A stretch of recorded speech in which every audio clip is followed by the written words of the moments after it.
जिंदगी के सार हो गए।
बिसरा के तया जाना मोर संग, पग पग चलो मैं तोर संग चलो, तोर संग जी हूँ मैं तोर संग मर हूँ, तोर संग मोर बेड़ा पार हो गए, तोर माया जिंदगी के सार हो गए, तोर मोर माया है पार हो गए वो, तोर माया जिंदगी के सार हो गए।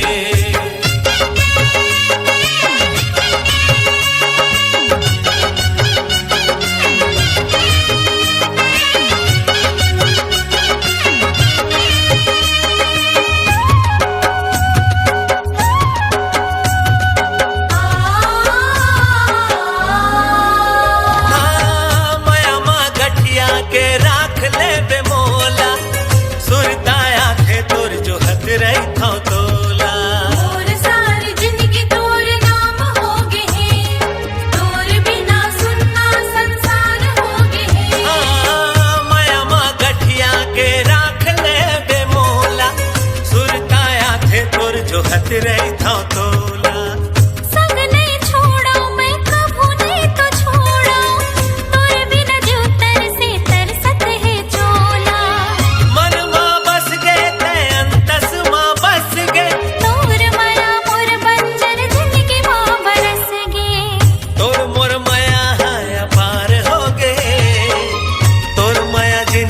के सार हो गए।